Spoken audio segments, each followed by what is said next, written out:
Section 1. You will hear a conversation between a travel agent and a customer who needs to book a hotel for a group visit. First, you have some time to look at questions 1 to 6.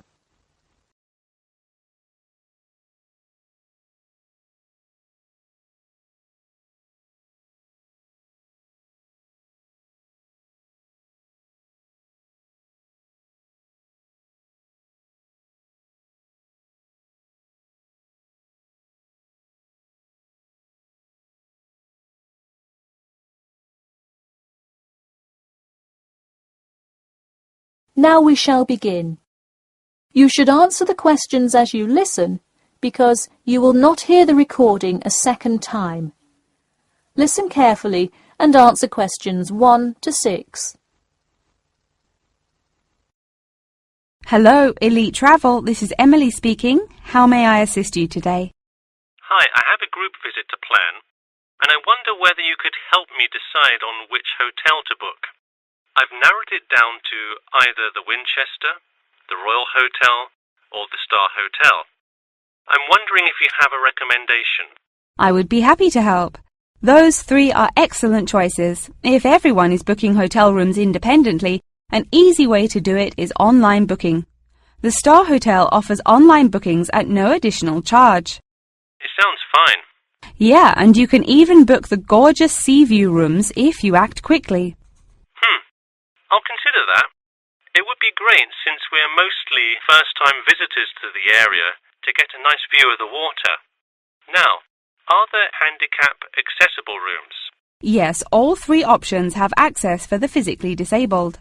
Great. I should also mention that we'll be on a tight schedule, so we won't have much time to go out for meals. Which of these hotels serve food? There is a limited continental breakfast menu at the Star and at the Winchester. For a full restaurant and room service, the Royal Hotel is your best bet. Oh, wonderful. Could you tell me more about the restaurant? Absolutely. In the morning, there is a gourmet buffet, or à la carte item, and after 11 a.m. lunch is served in the dining room.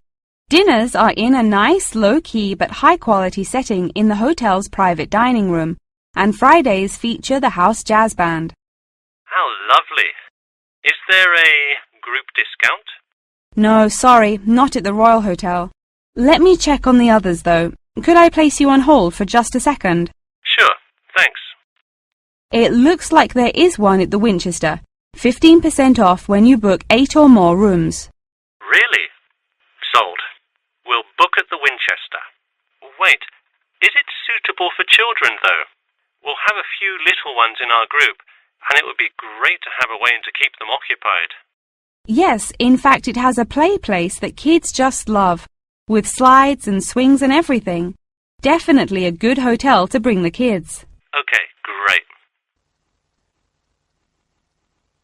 Before you hear the rest of the conversation, you have some time to look at questions 7 to 10.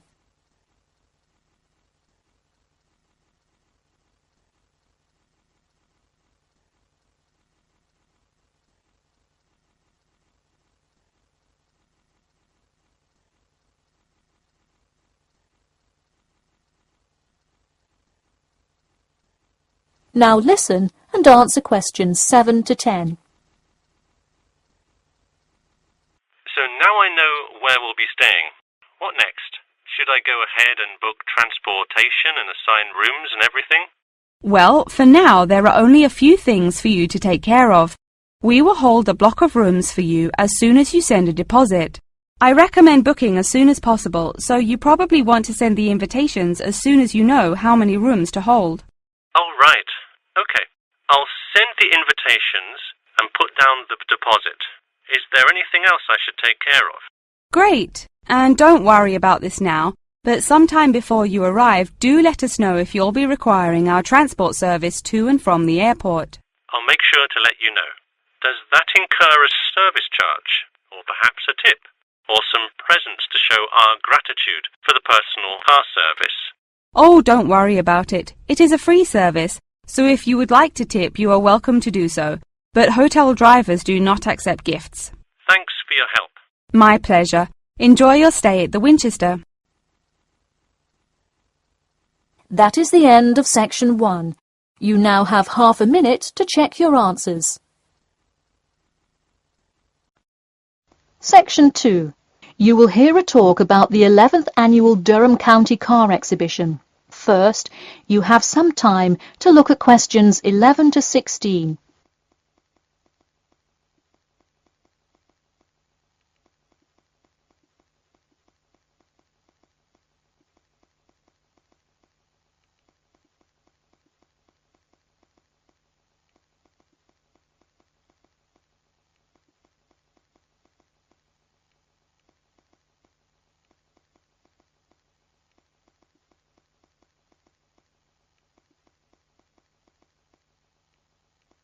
Now, listen carefully and answer questions 11 to 16. Ladies and gentlemen of Durham, start your engines.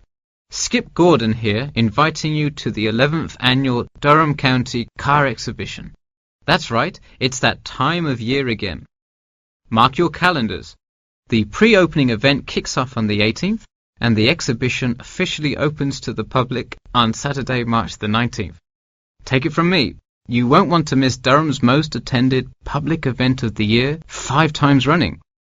You don't have to be a motorhead to appreciate the finest cars, both new and old, in existence today, but it helps.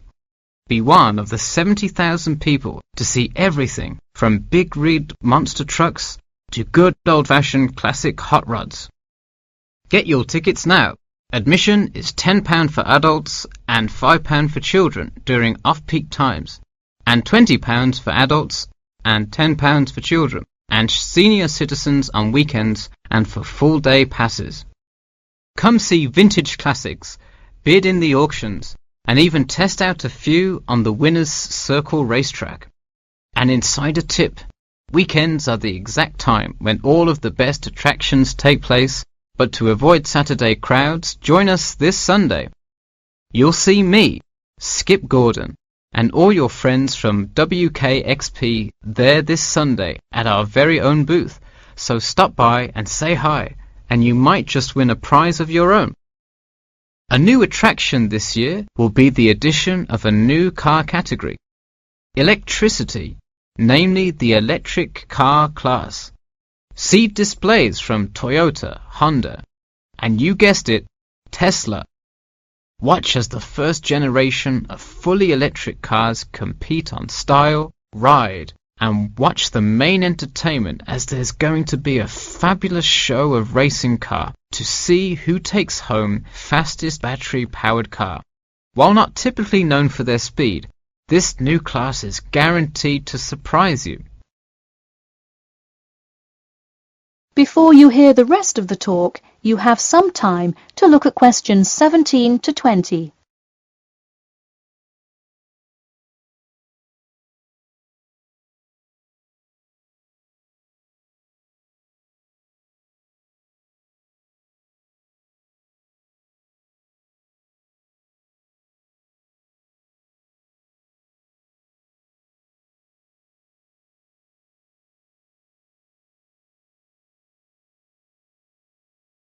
Now listen and answer questions 17 to 20.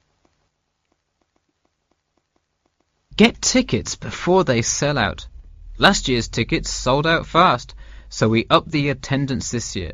That's right, more seats. But don't wait. Act now and save. That's right, if you buy your tickets before this Friday, you'll get 2 for the price of 1. That's right, 2 for the price of 1. And don't worry, kids. Just like last year, there's something specially for you. Wreak havoc on the road with the Kids Crazy Cars ride, and then race around the Tiny Tykes track in your favorite child-sized race car. Meanwhile, Mom and Dad can take a spin in a ride a bit more than their size. We're rolling out a massive dirt track so you can get behind the wheel and test drive something a little more adventurous. Put the pedal to the metal in a 4x4 SUV as you go over bumps and navigate through twists and turns. You'll want to buckle up. You heard it here. Act now to get in on the fun at the Durham County Car Show before it's too late. come for prizes, good prices, and good old-fashioned family fun. We had a lucky draw for a new car last year, but this year our main event is the Monster Truck Rally, where one lucky fan will win a chance to experience the thrill from behind the wheel, well, next to the wheel, as they ride with legendary driver Smash Tate. Feel the speed firsthand and talk to a living legend in a true, once-in-a-lifetime opportunity. For tickets, go online to www.durhamcountycars.com or call 1-888-CAR-SHOW now. We'll see you there, and always remember to buckle up. That is the end of section 2. You now have half a minute to check your answers.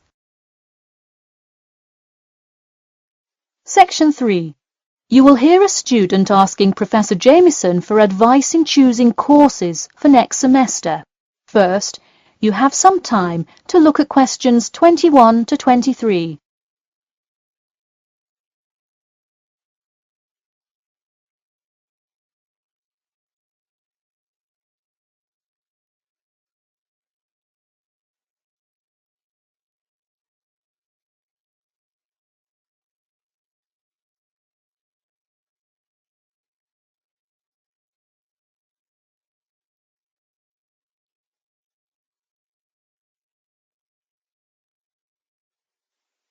Now, listen carefully and answer questions 21 to 23. Hi, Professor Jameson. I was hoping we could talk this week about choosing courses for next semester. That sounds great. Any idea yet what you'd like to take? Well, I was hoping you could kind of tell me. There are so many to choose from. I don't even know where to start. Sure. Well, first things first. Do you know what you will major in? It's important to take courses that are relevant to your career path. Well, I think I want to major in biology. I want to go to medical school, so it seems like it would make sense. I agree. If you like biology, it's definitely a good idea to focus on that, since so many of the requirements overlap. Okay, so I should take a few biology classes then? Yes, let's start there. You should pick 1 or 2 biology classes. Not just any biology classes, though. If possible, read online or talk to senior fellows and find out about the structure of the courses. You don't want to end up signing up for 2 classes that require labs in the same semester. You'll spend so much time in the biology department that you won't see the light of day. All right, good idea. I heard labs can be as long as 4 hours. That's true. And another thing, make sure the topic is either relevant to your major or something you're interested in learning about. It sounds obvious, but do not just take a class because you heard it was easy or because it does not require attendance. Of course not, though it would be really nice to have at least one class that's a little bit less rigorous than the ones I'm taking this semester. I barely sleep as it is with all this studying. That may have more to do with your study habits, though I don't disagree that your schedule is really difficult this semester. Before you hear the rest of the talk, you have some time to look at questions 24 to 30.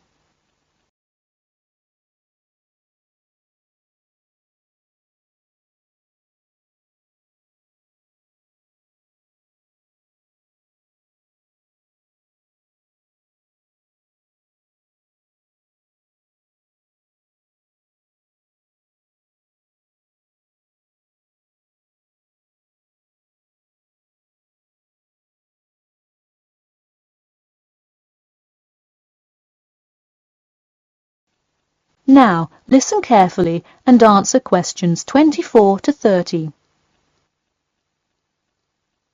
So, any idea which biology classes you may decide on for next semester? Well, I was thinking of taking human physiology. It sounds relevant and interesting. I think it is an interesting class, but I would recommend against it. You're already in human anatomy, which also covers physiology, so it would be repetitive. and probably not the best use of your time. If I already know some of the stuff, I could take it to boost my GPA a little bit. You could maybe do that, except the professor that teaches it is famous for giving out the fewest A's of any professor. Oh well, never mind. Now, changing subjects.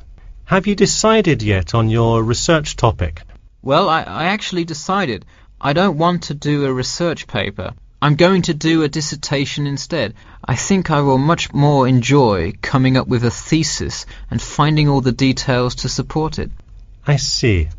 Didn't you already do some of the research, though? What happened to that? Well, I started doing research, then the more data I collected, the more complicated things got. I realized I would have to take a lot more steps to randomize the sample, and then I realized I would need to control for more factors. I see. What kind of data collection did you do? I interviewed employees at the water treatment facility after Professor Dickinson recommended it. I understand. Well, the research paper could be much more outside work, but it may be worth it if that is what you're interested in. No, I am a lot happier just doing the dissertation. That's fine with me.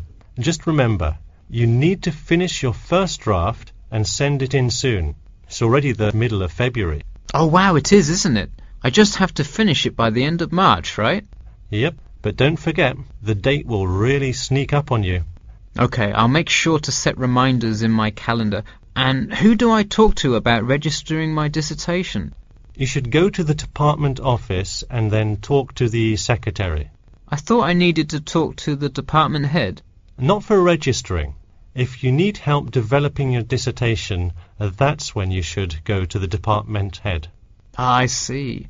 And who would I see about getting access to the database of past research on my topic? That you can find in the computer lab, specifically in the office. You'll have to ask a lab technician to give you access. Okay, well, I'll go ahead and get started on that then. Thanks. That is the end of section 3. You now have half a minute to check your answers. Section 4. You will hear part of a lecture about the role of sleep in humans and animals. First, you have some time to look at questions 31 to 40.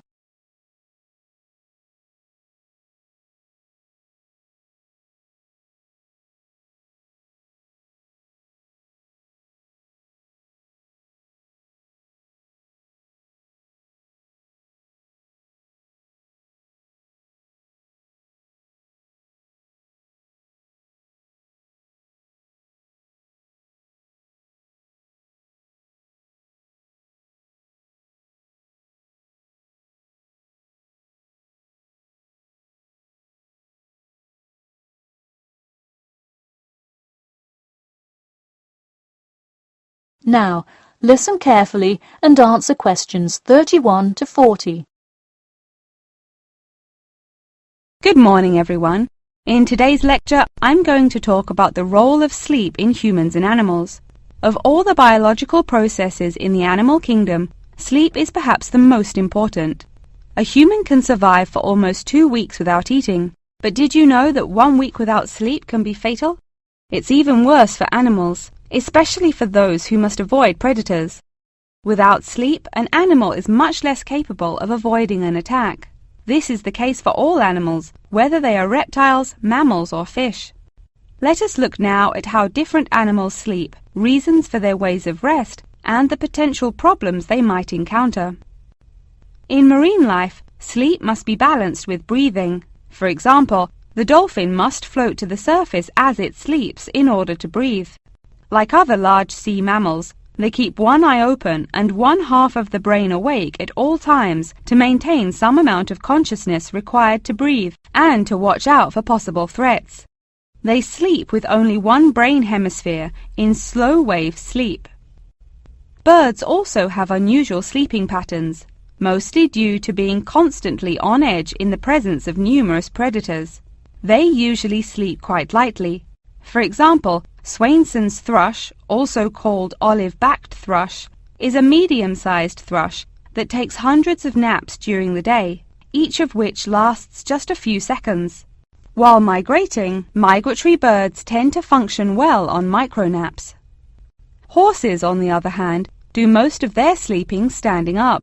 Scientists think that horses developed their habit of sleeping upright as a defense mechanism, a way of protecting themselves against predators, and a standing position keeps a horse in a constant state of readiness to race away if danger should approach.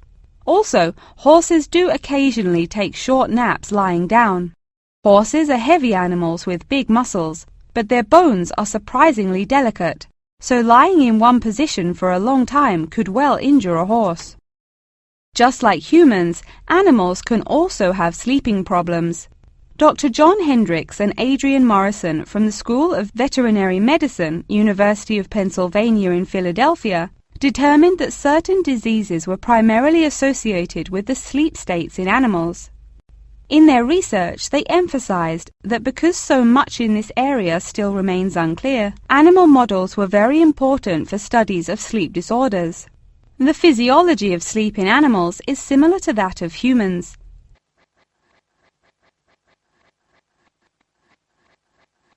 But why do we humans sleep? Researchers and scientists believe it helps us organize our memories of the day, that sleep acts as a kind of filing system for the brain. Without it, our thoughts become disorderly and confused, which leads to increased likelihood of accidents and a tendency to say and do bizarre things. Researchers also believe that sleep plays a key role in learning. We sleep so that the brain can integrate new knowledge and form new associations. Because of the similar sleeping pattern to that of humans, rats are often studied in order to increase our knowledge of human physiology. In one study, rats were kept awake for almost 2 weeks and their behavior was observed. Researchers found the sleep-deprived rats could hardly remember anything of what they had been taught that day. For example, one rat had been taught to recognize pictures of various Parisian landmarks in order to receive food. Pressing a button below a picture of the Louvre would result in food being released, and so forth. However, when deprived of sleep, they would press buttons seemingly at random. In addition to rats, the fruit fly, a small insect that feeds and breeds on spoiled fruit, also has been used as a model organism, and thousands of scientists around the world work on it. But why was the fruit fly chosen to be studied? It was for practical reasons. The most important one is that the relationship between fly and human genes is so close that the sequences of newly discovered human genes, including genes that show a susceptibility, can often be matched against their fly counterparts. This provides an indication of the function of the human gene and could help in the development of effective drugs to help people with sleeping disorders. Therefore, many scientists today choose to study the genetic structure of the fruit fly, which could make a particularly important contribution to the understanding of developmental processes in humans. In conclusion, sleep is a necessary part of life, not just for humans, but for the entire animal kingdom. Now, I'd be happy to answer any questions you may have. That is the end of section 4. You now have half a minute to check your answers.